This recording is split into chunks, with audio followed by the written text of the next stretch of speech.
Hello, welcome back to the channel. It's me, Emmy the Cat Lady, and we're back here in the Mojave Wasteland somewhere. Can't remember where I am. Oh, that's Wilcorn Ranch, right? Okay, I know where I am now.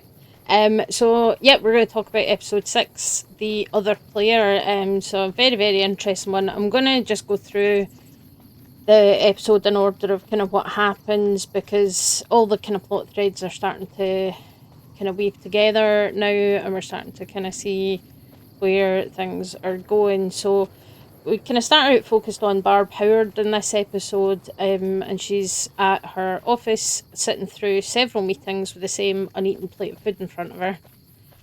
And we learn a few interesting things, none of which should really come as a surprise given we know Vault-Tec and the kind of nonsense that they get up to at this point. But we learned that the water chips had a 30% failure rate, which they knew. They also knew which ones would fail before they were installed, which meant that they got to choose who got to have the good water chips and who got to have the crap water chips, which is interesting. It's all by design. Are we surprised by this? No, it always has been with Vault-Tec. Everything has been by design. But Bud Askins also tells us that they're going to have a 30-minute warning for the bombs coming, which should be enough time for them to get all their dwellers into the vaults, but he's talking about getting people to pay for a kind of commuter lane for vault residents or something, which is an interesting choice, and it's just to make more money because that's kind of the point, isn't it?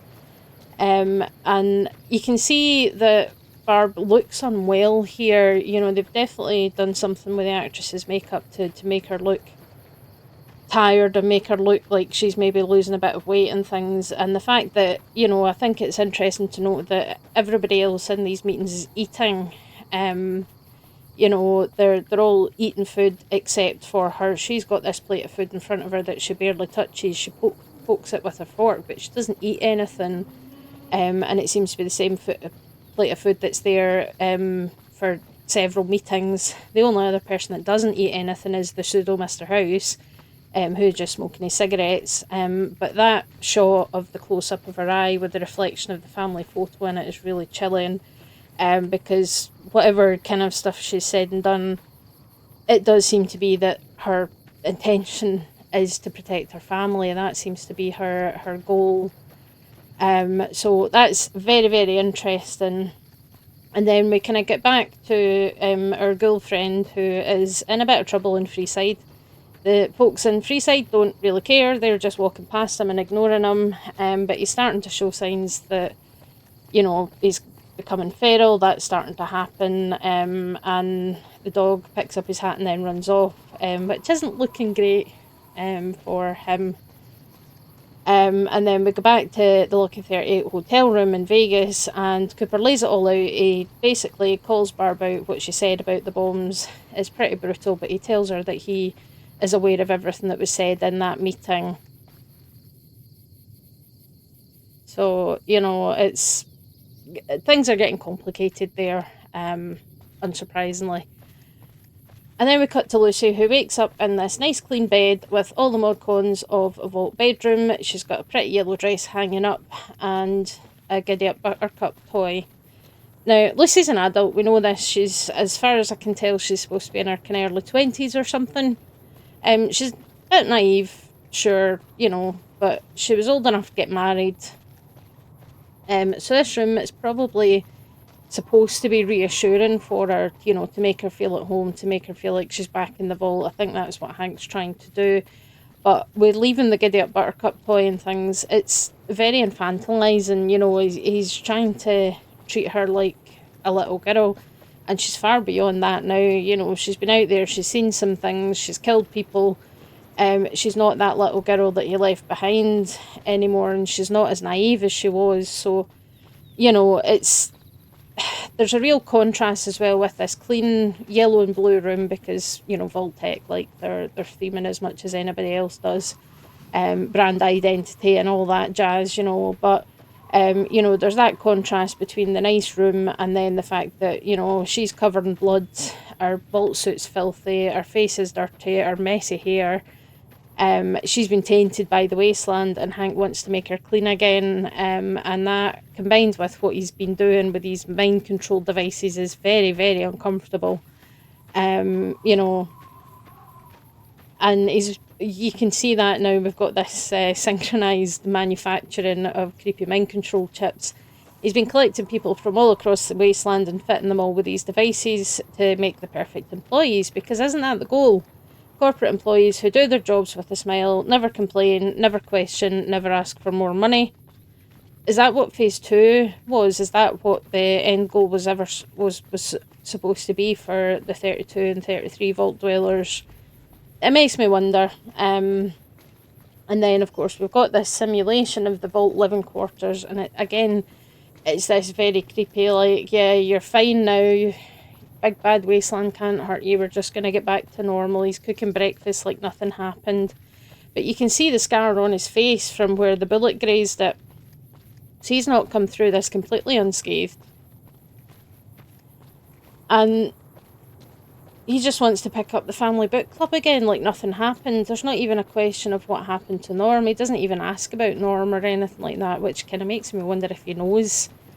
It's possible that he does. But I think the book choice is very, very interesting here. It's All Quiet on the Western Front. And that's a very interesting choice because war never changes, and World War I was supposed to be the Great War to end all wars. That would be it. We'd have world peace and everybody would sing Kumbaya and there'd be rainbows and kittens, but it was supposed to be the last one ever, and obviously it wasn't. And actually the First World War was the first for a lot of things. It was the first use of tanks, it was the first use of machine guns, really. It was the first use of aircraft and warfare. That all started in World War One. It was also the first documented cases of shell shock, so what we now call PTSD. Now, PTSD, post-traumatic stress disorder, it's not exclusive to war veterans and military personnel, but they were certainly the first people to be diagnosed with it. And I kind of wonder why he's got the handcuffs in there. Did he know what Lucy was going to do when she found him? Or was it that he hoped that she wasn't just going to kill him and she was going to take him back to face justice? Because at the end of the day, Lucy still wants to give him the benefit of the doubt. She knows that he's done some terrible things, but he's still her father, so there's some complicated feelings there, which you can understand, really. I think, but but obviously she's still suspicious. As soon as he says, right, fine, I'll come with you, and she's just like, wait, what? You're not going to fight me on this? Like, she's so suspicious of the fact that he's just like, yeah, okay. Here's some handcuffs, arrest me. But he wants her to see what he's been doing, so I don't think there's any chance he's going to let her take him all the way back to Vault 33. I just don't think that's going to happen. But he's obviously, he's still trying to convince her that he's doing the right thing. He's like, let me show you what I've been doing here. And it's like, don't call it that. It's not like that. It's not really brainwashing. I'm just bringing peace and they're happy, you see. And it's like, but it's because they're being told to be happy, And can we really achieve a true peace if it's forced and people are giving up that much control over their lives and that much free will? I don't know. I don't like it.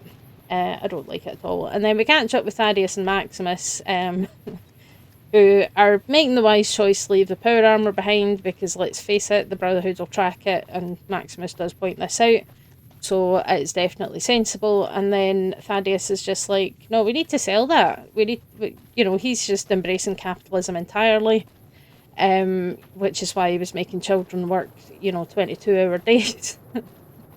Taking bottle caps off soda bottles and whatever, which is really funny. But he does make a good point there about how he would be a good person too if he had all his survival needs met.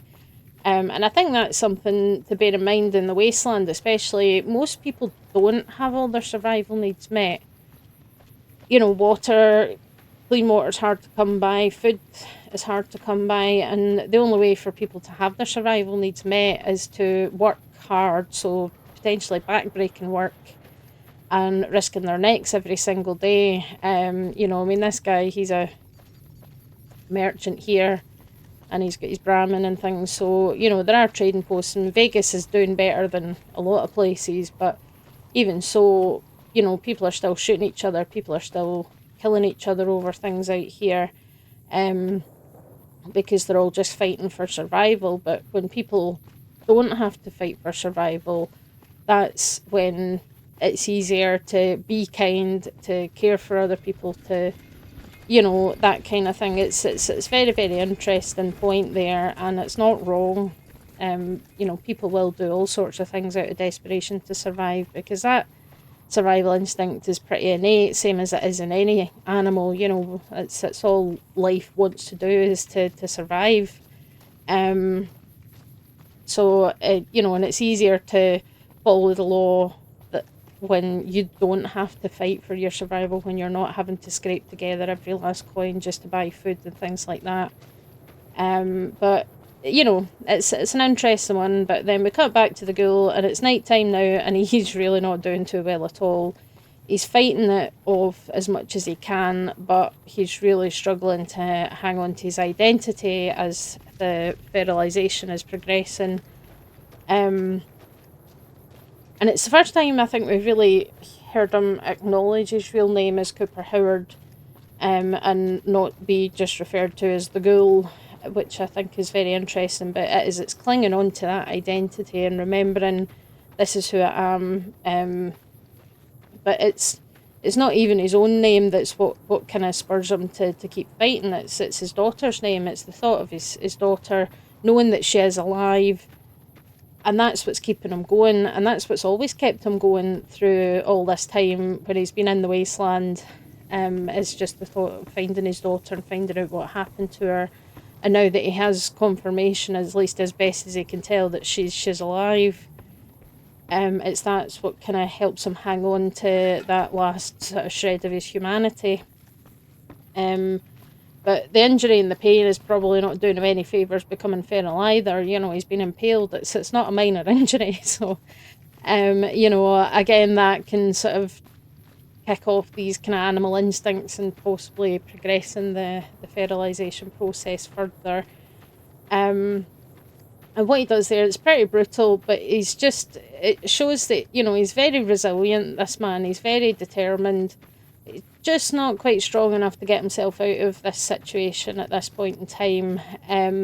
But we hear some growling and we think, oh great, the Deathclaw's coming for him. But something does pick him up and drag him away. And it's not a Deathclaw, and the gore bag is quite a big hint as to exactly who it is that has taken him away. So, yep, we'll catch up with them later.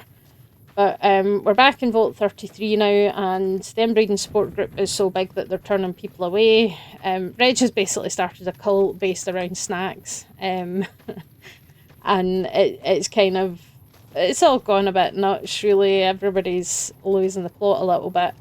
And I do find this scene it's quite funny that, you know, he sits down at the piano and then Uranium Fever kicks in, which is obviously another iconic song. We've got synchronised dancing, we've got synchronised snacking, except when the song runs out, it turns out that Reg is not exactly Mozart, or he can barely play Mary Had a Little Lamb. Even I remember more than that, and I haven't touched a piano or keyboard in 30 years.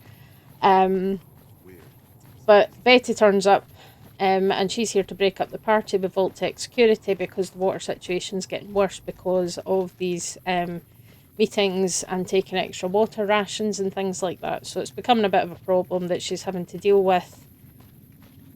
But she says that Reg has been avoiding speaking to her about it, and he's like, no, we'll have this conversation in public, which means that she has to kind of be like, no, we're doing what we can, it's going to be fine, but you need to cooperate with us and all the rest of it. But she was at that meeting with the scientist who said that the water chips had a 30% failure rate, and that they knew which ones would work and which ones wouldn't work. So did she just assume that it wouldn't happen to her when she was overseer in the vault? But yeah, we've got a bit of a rebellion brewing here. We're at the Gunrunners here. got a bit of a rebellion brewing, and it's going to be interesting to see exactly how that goes for everybody. Yeah. And then we get back to 32. It's a very brief scene in 32, but a lot kind of happens in it. So Davey's asking after Woody, says he hasn't seen him. They were supposed to play checkers and how he's a nice guy, but nobody's seen him. And Chet is kind of like, uh-oh. And then people are congratulating Chet because apparently he's engaged to Steph and they're getting married tomorrow, and nobody felt the need to tell Chet this was happening, so he's just like, what do you mean? That they're going to be getting married. So I'm curious. He's not having a good time, bless him. He's he's Lucy left, his cousin who he was in love with left, and then he got landed being the housewife and looking after the baby that's not his, and then he's finding out that he's getting married, and he apparently gets no say in this. So yeah, I wonder what it's going to take for him to decide to do something. But I'm assuming that he is going to decide to do something at some point. We'll have to see. Hi.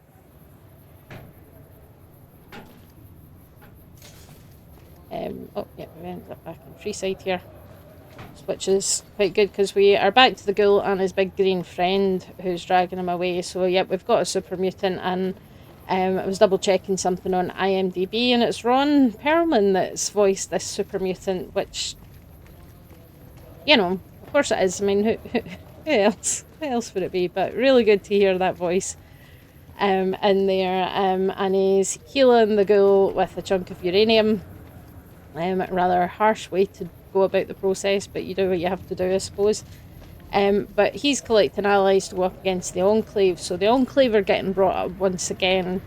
Which is the mutant is saying like the Enclave are the oldest enemy of all, and that they're still involved, which sounds a bit like a stretch, but is it really? Because we know that Wilzig left the Enclave with the cold fusion tech in the first place, so that's where he came from. But the ghoul says no, he's only interested in saving his family, and he gets knocked out. And then we're teleporting back into the past, and they're having this conversation in their hotel room at the Lucky 38, where Barb is trying to kind of justify things, and Cooper asks her who could be worse than her, because she's saying there's people worse than her out there, and he's like who? So then we cut to a meeting, or we cut to her at Vault-Tec, and she sends Betty to find out about the cold fusion stuff, which she does. And then she gets in the elevator and finds herself next to Wilzig, who was also born before the war. So that was a bit of a surprise, I have to say. Of all the people, I didn't expect him to make a comeback, but he's there. So there's definitely more to this and more to the Enclave than meets the eye, and I'm very interested to see exactly how that's going to play out. So obviously there's connections here that have existed before the bombs fell. But if Vault-Tec were freezing their important people for the future, it's not a stretch that the Enclave were doing the same thing. But he's the one that tells her to mention dropping the bomb ourselves. He told her to say that. So there's definitely more to this that we don't fully understand yet. I'm assuming is going to get explained to some degree, but she's feeling quite powerless in this situation, saying there's nothing we can do, I have to just go along with this, because she is just caring about protecting Janie, which is all Cooper really cares about as well. That's clearly the issue for both of them. But she's saying that she doesn't know who controls Vault-Tec, but given that the Enclave have been brought up again in the same episode, and given that, as far as the Wasteland is concerned, the Enclave is pretty much a done deal after the events of Fallout 2 and the events of Fallout 3, that the Enclave should be no more. But they grew out of the US government, and there is a big connection to Vault-Tec there, because the Vaults were Project Safe House. This was a government initiative that Vault-Tec got the winning bid for, and it was a government contract to make these vaults to protect people when the bombs came. That was the whole point of this. So given that the Enclave came out of the remnants of the US government, they had access to a lot of data from Vault-Tec, although it seems like the company may have done something to limit their access to the vaults, because the Enclave made a couple of attempts to get into Vault 101 and didn't manage to do so. So I do wonder exactly what's going on there, but clearly the Enclave are still involved in some capacity. So we shall have to see. So Lucy's having a bit of a dilemma, that she's absolutely horrified by this, but obviously these mind control devices make everybody peaceful, everyone's getting along, they're being polite to each other. We can even stop the bear and the bull fighting each other, which, you know, nobody ever believed was possible. But is this a good thing, to take everyone away, everyone's free will away? War is almost upon us. Who said that? Somebody said that, and it sounded like it was right in my ear. Anyway, yeah, so, like, because the thing about it is that people are going to make wrong choices. People are going to make evil choices, unfortunately. There are plenty of people in the world that do that, have done that, and will do that. But I'm not sure that the solution is to take away every person's free will, because then that leaves, you know, does that mean that Hank McLean gets to decide how everybody should behave? Why, you know, taking away people's free will altogether is just not the solution to these kinds of problems. And I think that's the important thing to take away, is that, you know, that I don't ever think that one single person should hold that much power over an entire population in that regard. It's just not, it's not the way to do it. And yeah, it's very creepy. So we'll have to see what goes on from there. But then Cooper is trying to steal the cold fusion tech from Hank, and when Barb comes into that room, her expression is so chilling. But I think she's realising that Cooper maybe knows more about things than what he even told her. I mean, we don't know exactly how much he told her. He told her enough to know that he was eavesdropping on that meeting that she had, but whether he told her that he'd been sent to assassinate House, had he been sent, you know, how did he know about the cold fusion tech? So there's a lot of questions there. We don't know how much of it, you know, he told her and how much of it she's just figured out in this moment. But she seems to be making a choice here, and I think it's very interesting, because if you remember in the previous episode when Victor was there, when Cooper went to Camp Golf, and he found Victor the robot, and he said, oh, weren't you involved in all of that back in the day?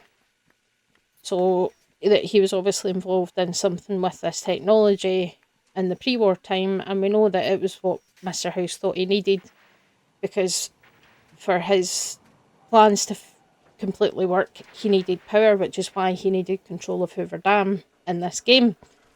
But if he had cold fusion, he wouldn't have needed that, and he probably wouldn't have had the issues that he did when he didn't get the platinum chip in time, because he wouldn't have lost so much power that he ended up in a coma for such a long time. So it does seem like this cold fusion tech is something that House believes is critical to his plans, and him not getting it is what sets him back so much, that it takes him, you know, 204 years to actually get to the point where he can get his hands on the platinum chip and do what he always intended to do. So, you know, it's very, very interesting. So I don't know what's going to happen here. I don't know if she's going to give it to Cooper and keep it from House, or what's going to happen with it. I mean, obviously it does end up in the hands of Wilzig or the Enclave, and then he stole it from the Enclave. It seems likely from season 1 that the Enclave somehow got it, and then Wilzig stole it and ran away, and that's why he ran away. Possibly he was a colleague of Kate Williams or something. I mean, she's obviously connected to it all as well. So, you know, there's definitely something more that we need to learn about that situation. And I think it's going to be very interesting to see how that works out. And then we have the ending where the dog has found Max and Thaddeus and leads them to the ghoul. Thaddeus is so awkward and he's really funny. This is going to be an interesting team up, I think. So will be highly entertaining to see how this goes.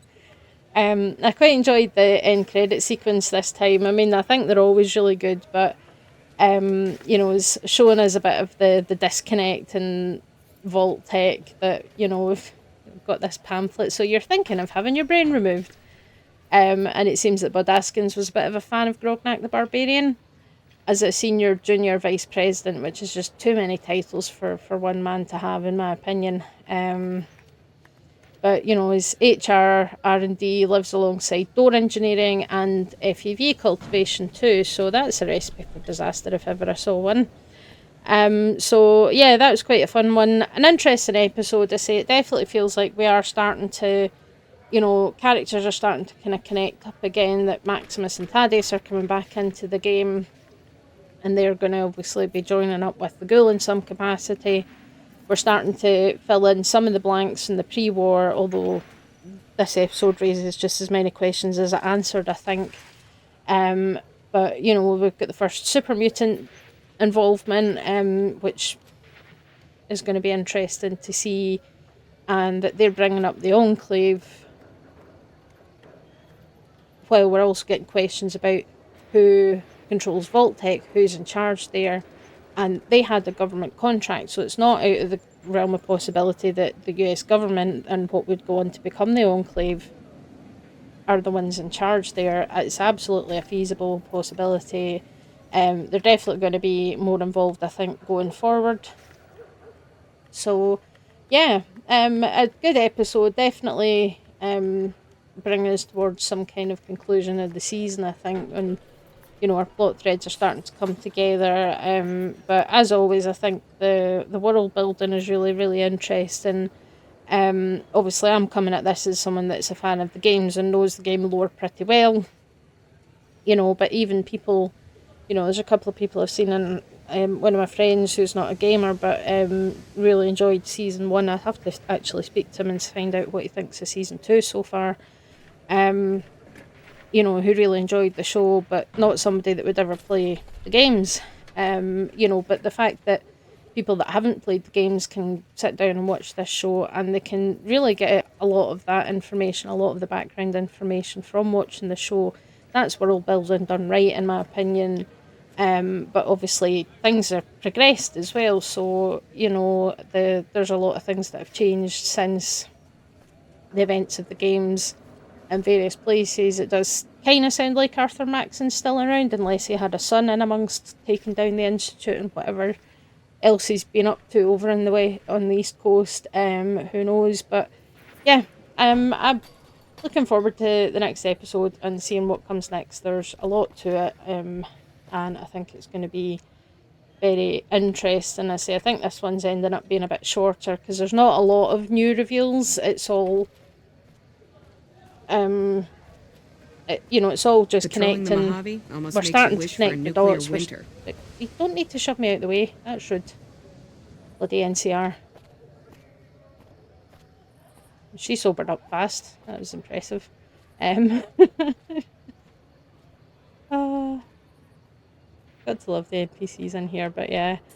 This game, it still looks good. It does. I mean, it's still a bit buggy and has a tendency to crash whenever it feels like it, but it still looks pretty good for a game as old as it is now. Although that's not to say that I'll not be absolutely psyched when the remasters come out, because I think they're going to be great. But yeah, so interesting things all round here. But we're at the point now in the season where we're connecting the dots. So I think there's less new stuff to talk about and more that we're kind of progressing towards what the kind of end game's going to look like for this season. And I think it's going to be pretty interesting. Really, really looking forward to seeing it. I think the whole thing with Hank and Lucy, it gives me such creepy vibes, because it is, I mean, he's trying to convince her that basically controlling everybody and to being nice to each other is the solution to the world's problems. And it's not, I'm sorry, but, as taking away people's control and people's free will like that, it's never, ever going to be the way to go about it. The world could definitely be a better place, both in real life and in this, but that's not the way to do that. It's definitely not the way to do that. Um, and again, I think that this disconnect, because I talked about how Lucy, until he sold her out, with her and the girl, it was becoming a bit more of a kind of parental relationship, like a father daughter kind of relationship. They were becoming friends, they were starting to get along with each other, starting to understand each other a little bit, and she was looking to him for support and things. And then obviously sold her out to the man who is her father, who also she feels betrayed by, because, she thought he was the best thing, she loved him and respected him and everything, and he thought that she thought he was this great guy who cared about people and wanted to help people, and then she found out that he destroyed an entire city, essentially,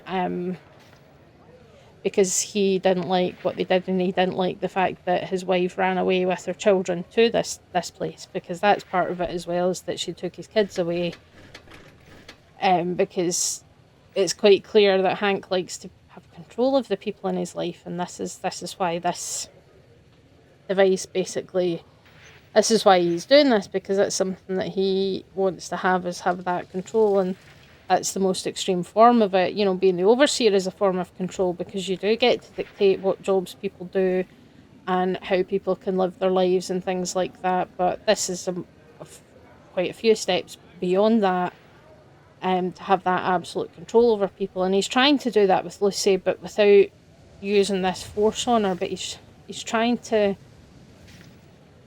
treat her like his little girl, when she's a grown up now. I mean, in the first episode she got married, and okay, the guy she married ended up being a raider that got his face ripped off and got drowned in a barrel of pickles. But it's that kind of thing. And leaving the Giddy Up Buttercup toy in the room, and that pretty dress, because and contrasting that to the way she looks when she's got blood all over her, she's got dirt from the wasteland, she's been dealing with rad scorpions and death claws and ghouls and rad roaches and radiation sickness. She's been through all this stuff, and she's seen what the real world is like. So she's starting to lose that naivety, and he's trying to bring it back, essentially. He's trying to bring her back to being his little girl, and she's not going to accept that now, because she knows what he's done, and whatever his reason for it, okay, he says that he was doing it to protect her, he was doing it for her, but there's only so much that you can justify using that kind of excuse, really, and that's something that Lucy understands, is that, whatever he says, it doesn't mean that it was the right thing to do just because he was doing it for a good reason. That's the kind of thing. It's it's going to be very interesting to see how that plays out, because I do worry that if she rejects him too much, whether he is going to try and force her to fall in line the way he wants her to, or if he's just going to continue to try and manipulate her. I don't really know. But the actors, I think, are all fantastic. I mean, Walton Goggins, I'd never really seen him. I'd seen him in a couple of films before, but I didn't really know much about him before this series. But boy, can that man act. Because he's playing two different characters. I mean, they're technically the same person, but there's 220 years and a whole lot of wasteland between them. But so we're seeing both versions of this man go on a journey, and both his pre-war self, where he's gone from being this, veteran movie star, who loves his wife and his daughter and is living the great life in Hollywood and everything's great, to discovering that what his wife is working for and what his wife is involved with is not the great, kind of altruistic company that he thought they were, and that there's a much more sinister undertone to Vault-Tec. And then, obviously, all this time later, he is still, again, it's still about his family, it's still about keeping his family safe, but he's been through all this stuff now and he's dealt with it and he's been living for a long time. But so he's not the same man that he was, and he never will be. It's the kind of thing that definitely changes a person in ways that just can't really be undone. But you know, the fact that he is still going and he hasn't turned feral yet, while most ghouls at this point that were made pre-war probably have, if they've not been able to make enough money for the vials. And I suspect that is quite a new invention. I don't think it's lore breaking that exists in 2296 just because it didn't exist in 2287. You know, it could have been developed in that time frame in between. We don't really know. But, you know, it's obviously about the time that most ghouls start to go feral. But, you know, he's been on a hell of a journey, this man, and it makes him a very complicated character, which means that he's a very complicated character to play. But having an actor like Walton Goggins in that role just makes it, because of how good an actor he is. And I've seen a few things of, you know, clips of interviews with him and stuff about his process and how he reads the script and things. It's fascinating. And yeah, I think it goes really, really well. I do like Ella Purnell as Lucy as well. I think she's really good. I had no idea she was English until again I saw an interview and I was like, oh, she's not even American, she's English. So, you know, but I think, you know, it's all about the way the actors hold themselves. It's not just about saying the lines. It's about their facial expressions and about movements and about chemistry with the other actors that they're working with and things. And I think it's you know, casting choice so far. I don't think there's been any misses in my opinion. And I'm very much looking forward to next week. So I'll leave you with that for now. I'll catch you guys on Saturday. We're going to be talking about some more funny, weird, creepy human mutations and things. There's still quite a few, believe it or not, to go through. It's not all ghouls. So I will catch you guys with that on Saturday, and I will see you then. Bye.